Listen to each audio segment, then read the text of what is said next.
അവൻ നിന്റെ ആരാന്നാ പറഞ്ഞ? അളിയൻ. ഉളിയൻ? അവൻ എന്ത് ജന്മടാ.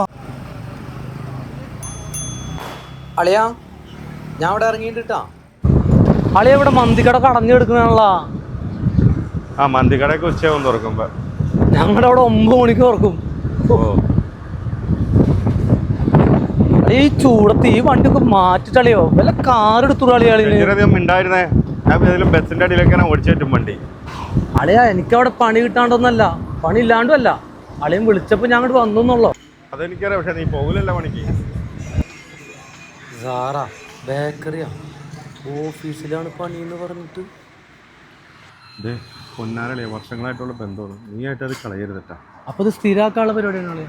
ബാങ്ക് എടു. അളിയന്റെ ഈ ബന്ധം ഞാൻ തീരുമാനമാക്കണം. റൈംക ഒരാളെ വേണമെന്ന് പറഞ്ഞിട്ടുണ്ടായിരുന്നില്ലേ കടയിൽ നിൽക്കാനായിട്ട്? ഇതെന്റെ ഷജീർ, അളിയനാണ്.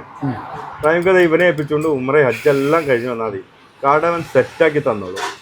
പിന്നെ എന്തെങ്കിലും കാര്യം ഉണ്ടെങ്കിൽ എന്നെ വിളിച്ചാൽ മതി. പിന്നെ ഞാനിവിടെയൊക്കെ തന്നെ ഉണ്ടാവുമല്ലോ. ഓക്കെ അല്ലേ?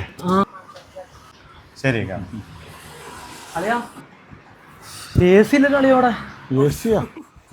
ഷമീറ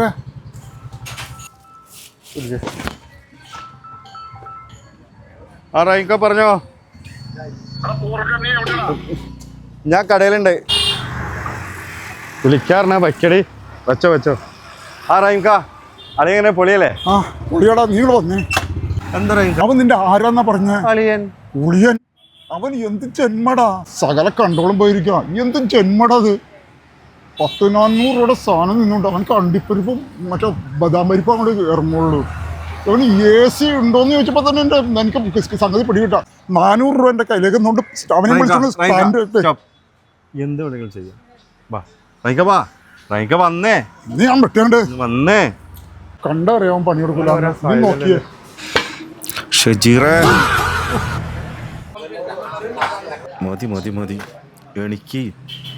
എണിക്കടാ. അതവിടെ ഇട്ട് നാളെ 400 എത്തിക്കണം. ഓരോ മാരണങ്ങള്. ആളിയാ കാശ് കൊടുക്കണ്ട അളിയാ. ഒരു 3 അണ്ടി പരിപ്പ് ഷജീറ.